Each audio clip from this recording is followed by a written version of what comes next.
అసలు నిజంగా బీసీలకు సంబంధించి ఏం జరుగుతూ ఉంది, బీసీల ప్రాతినిధ్యం ఎట్లా ఉంది అంటే ఇక్కడ ఎమ్మెల్యేలు కానీ ఎంపీలు కానీ తర్వాత చట్టసభల్లోకి వెళ్తున్నటువంటి వాళ్ళు బీసీలు ఎంతమంది ఉన్నారు, అసలు బీసీల జనాభా ఎంత, పర్సెంటేజ్ ఎంత, బీసీలు అక్కడికి వెళ్తున్నటువంటి పర్సెంటేజ్ ఎంత అని చూసుకుంటే చాలా దారుణమైనటువంటి పరిస్థితులు ఉంటాయి. అవన్నీ కూడా మనం లెక్కలతో చూసుకుందాం. దాంతోపాటు ఆయా పార్టీలకు సంబంధించినటువంటి అధ్యక్షులు కానీ ఎవరి ఆధ్వర్యంలో ఆ పార్టీలు నడుస్తూ ఉన్నాయి, ఎవరి ఆధ్వర్యంలో ఆ పార్టీలు కొనసాగుతూ ఉన్నాయి, ఆ పార్టీలకు సంబంధించినటువంటి ముఖ్య నేతలు ఎవరు కనసన్నల్లో నడుస్తూ ఉన్నారు అనేటువంటి విషయాలు కూడా మనం ఒకసారి చూసేటువంటి ప్రయత్నం చేద్దాం.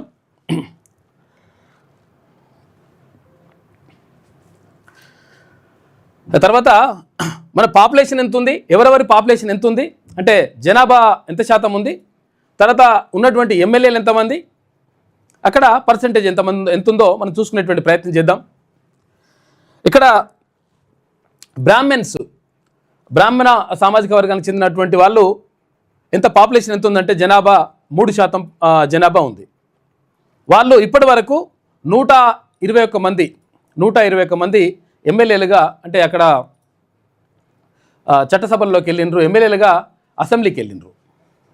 ఇది 2.77%. అది కోమట్లు అంటే వైశ్యులు 2.7% ఉన్నారు. తర్వాత 91 మంది ఇప్పటి వరకు అసెంబ్లీకి వెళ్ళిండ్రు, అది 2.08%గా ఉంది. అంటే 2.7% ఉంటే 2.08 ఉన్నది, ఆడికాడికి లెక్క సెట్ అవుతుంది. తర్వాత బ్రాహ్మణ్స్ ఇంకా కొంతవరకు తక్కువనే ఉన్నది. రెడ్డి సామాజిక వర్గానికి సంబంధించి 6.5% జనాభా అని చెప్పేసి అంటే ప్రభుత్వ లెక్కల ప్రకారం ఇదంతా 6.5% అని చెప్పేసి జనాభా చూపిస్తూ ఉంటే వీళ్ళు ఇప్పటివరకు వెళ్ళినటువంటి ఎమ్మెల్యేలు ఎవరికి అసెంబ్లీకి వెళ్ళినటువంటి ఎమ్మెల్యేల సంఖ్య ఎంత అంటే 1174 మంది. అంటే అప్పటి నుంచి ఇప్పటి వరకు 1956 ఆ ప్రాంతం నుంచి ఇప్పటి వరకు 1174 మంది ఏది అసెంబ్లీకి వెళ్ళిండ్రు. అంటే వీళ్ళు 6.5% ఉంటే వీళ్ళు వెళ్ళినటువంటి శాతం ఎంత అంటే 26.92%, దాదాపు 27% వెళ్ళిరు. ఇక్కడున్నదేమో 7% కూడా లేదు, కానీ ఆడ 27% ఎక్కడికి అసెంబ్లీలోకి వెళ్ళిండ్రు. ఓన్లీ ఒకటే సామాజిక వర్గం. ఇటు కమ్మ సామాజిక వర్గాన్ని చూసుకుంటే కమ్మ సామాజిక వర్గం కూడా బాగా చైతన్యమైనటువంటి సామాజిక వర్గం. కమ్మలు కూడా అంటే స్వాతంత్రానికి పూర్వం నుంచే వాళ్ళు కొంతవరకు ఒక సోయితో ఉన్నటువంటి వాళ్ళు, చౌదరీలు అంటారు కదా, ఏపీలో ఎక్కువ ఉంటారు. తర్వాత మన ఖమ్మం జిల్లాలో అక్కడక్కడ కొంతవరకు కనిపిస్తారు. ఇక్కడ వీళ్ళ పాపులేషన్ చూసుకుంటే 4.8% ఏది జనాభా. ఇక్కడ వీళ్ళు అసెంబ్లీకి వెళ్ళింది ఎంతమంది అంటే 543 మంది, అంటే 12.45%. 4.8% ఉంటే 12.45% వీళ్ళు అసెంబ్లీకి వెళ్ళిండ్రు. ఇక కాపు అండ్ వెలమ. కాపు అంటే ఇక్కడ ఏపీలో కాపులు ఓసీలుగా ఉన్నారు, తర్వాత వెలమలు కూడా ఓసీలుగా ఉన్నారు. అయితే వీళ్ళు 6% ఉన్నారు. కాపులు తర్వాత వెలమలు కలిపితే 6% ఉన్నారు పాపులేషన్. అయితే 351 మంది అసెంబ్లీకి వెళ్ళిండ్రు.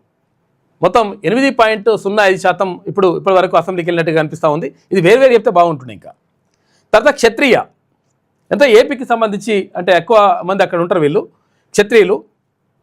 1.2% మంది వాళ్ళ జనాభా ఉంటే 126 మంది అసెంబ్లీకి వెళ్ళిండ్రు. అయితే అంటే 2.88% అక్కడికి వెళ్ళిండ్రు. అంటే 1.2 ఉంటే 2.288% వెళ్ళిండ్రు. అంటే ఇక్కడ చూడండి మీరు, అక్కడ సాక్షాత్గా ఎక్కడ ఎవరిని చూసినా కానీ ఇక్కడ ఉన్నటువంటి అంటే పర్సంటేజ్ కంటే జనాభా కంటే ఇది ఎక్కువగా కనిపిస్తుంది. ఏది అసెంబ్లీకి వెళ్ళినటువంటి ఏది సంఖ్య.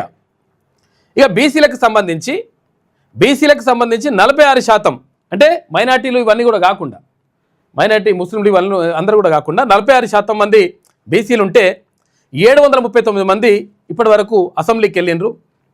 అయితే వీళ్ళ పర్సంటేజ్ ఎంత చూసుకుంటే ఎంత శాతం వెళ్ళిందంటే 16.94%. ఎంత 46% ఉంటే 16% వెళ్ళింది. ఇంకా 30% ఎక్కడ పోయింది?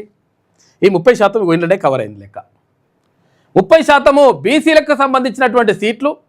ఎందుకంటే పార్టీల నేతలు, పార్టీల అధినేతలు టికెట్ ఇచ్చే కాడనో తర్వాత పెట్టే కాడనో మనోడు ఉంటే ఆటోమేటిక్గా బీసీలకు టికెట్లు వస్తాయి.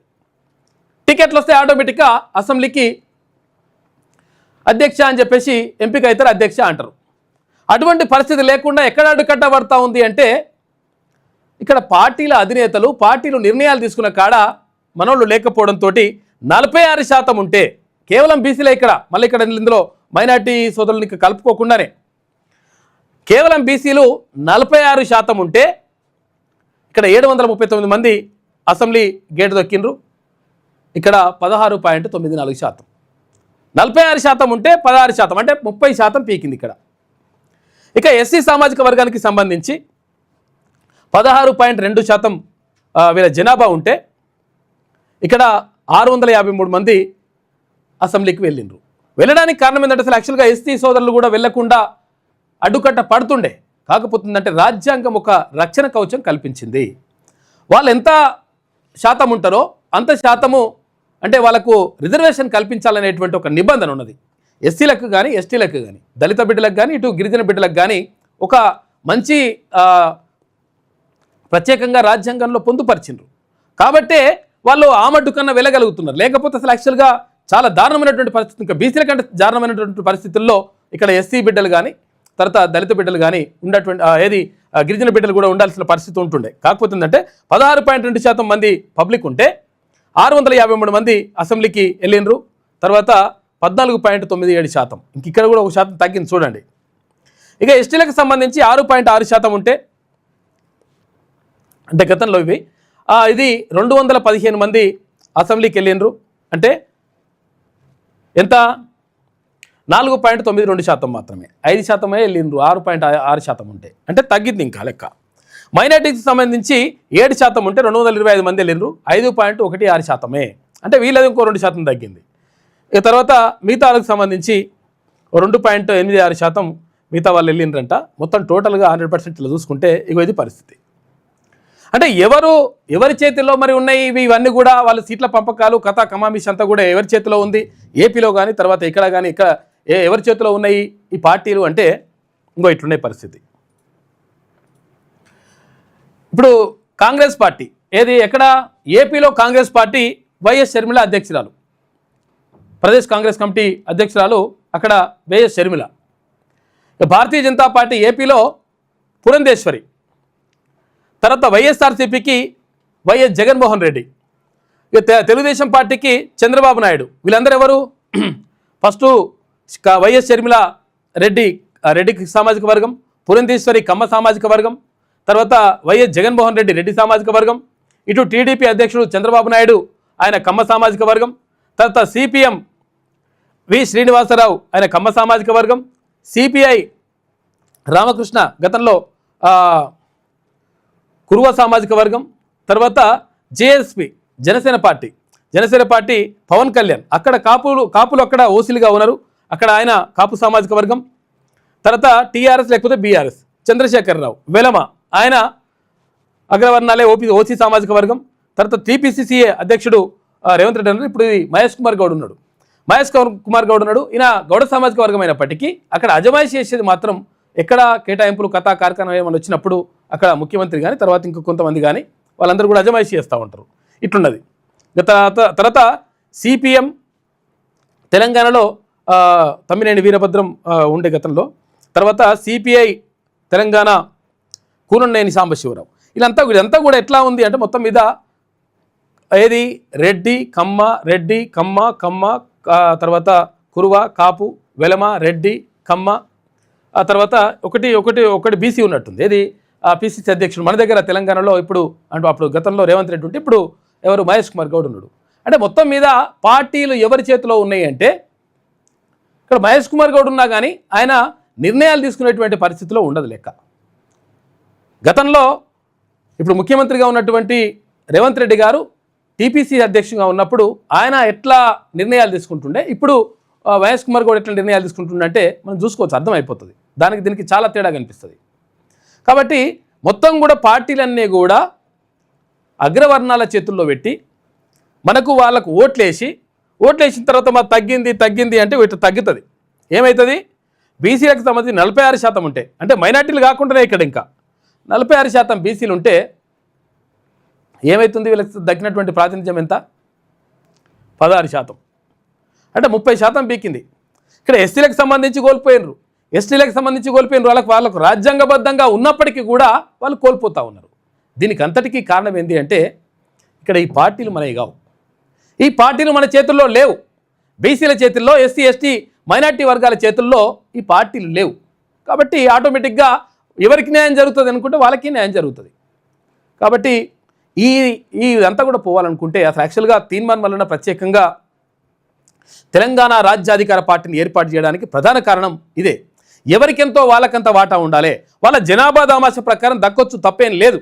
కాపులు ఎంత ఉంటే అంత ఉండొచ్చు, కమ్మలు ఎంత ఉంటే అంత ఉండొచ్చు, తర్వాత ఇక్కడ రెడ్డి సామాజిక వర్గం ఎంత ఉంటే అంత ఉండొచ్చు, వైశ్యులు ఎంత ఉంటే అంత ఉండొచ్చు, తర్వాత బ్రాహ్మణులు ఎంత ఉంటే అంత ఉండొచ్చు, తప్పేం కాదు.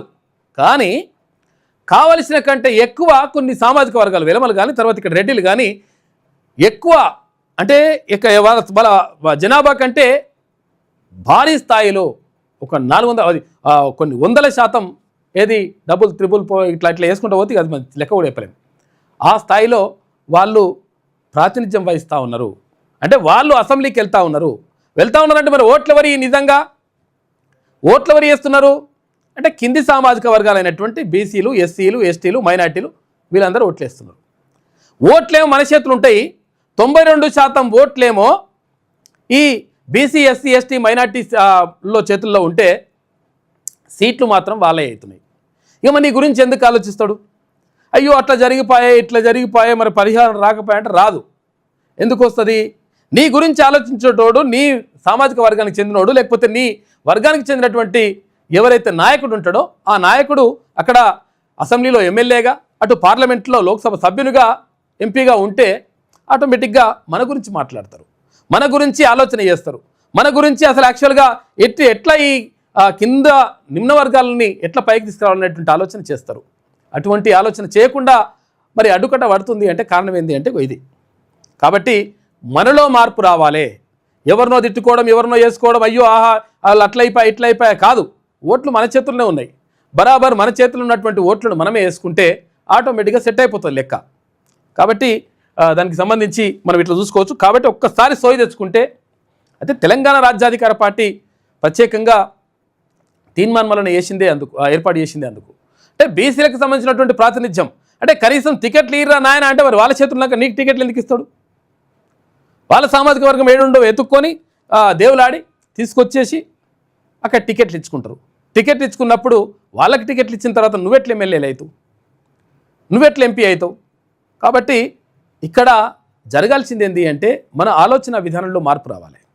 అంటే ఎవరు టికెట్లు పొందుతూ ఉన్నారు, ఎవరి చేతుల్లో పార్టీలు నడుస్తూ ఉన్నాయి, ఎవరికి మనం ఓట్లేస్తూ ఉన్నాం, ఎవరు అక్కడ అసెంబ్లీకి వెళ్తూ ఉన్నారు, ఎవరు మన గురించి ఆలోచిస్తున్నారు అంటే మన గురించి ఎందుకు ఆలోచిస్తారు? ఇక నీ గురించి వాళ్ళు ఆలోచించాలంటే అక్కడ చట్టసభల్లో ఉన్నటువంటి నాయకులు ఆలోచించాలంటే నీ వాళ్ళని 100% ఇక్కడ బీసీ సామాజిక వర్గానికి చెందినటువంటి బిడ్డలను అక్కడ పంపిస్తే ఆటోమేటిక్గా నీ గురించి మాట్లాడతారు. మాట్లాడకపోతే గల్ల పట్టుకుని అడగవచ్చు, ఏమరా నాయన నీ కథ ఏంది అసలు, యాక్చువల్గా నిన్ను ఎందుకు పంపించినావు, నువ్వు ఎక్కడి నుంచి వచ్చినావు, ఏం కథ, ఓటేసి పంపిస్తాను, నువ్వేం చేస్తున్నావు అని చెప్పేసి అడిగేటువంటి అవకాశం ఉంటుంది.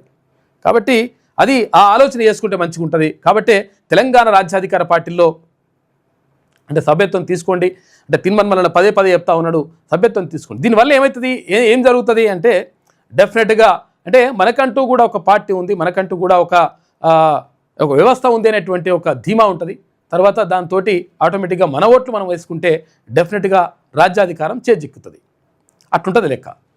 అధికారులు మీ సమస్యలు పట్టించుకోవట్లేదా? నెలల తరబడి మిమ్మల్ని ఇబ్బంది పెడుతున్నారా? మీ సమస్యకు ఎవరు స్పందించట్లేదా? సమస్య ఏదైనా ఎక్కడి నుంచైనా వెంటనే క్యూన్యూస్ కాల్ చేయండి. మీ తరఫున మేం బాధ్యత తీసుకుంటాం. కాల్ చేయాల్సిన ఫోన్ నెంబర్ 8499019921. పబ్లిక్ వాయిస్, సామాన్యుడి ప్రశ్నాస్త్రం. ప్రతి గురువారం ఉదయం 10 గంటలకు మీ క్యూన్యూస్ హెచ్డీలో నవంబర్ 6 నుంచి ప్రారంభం.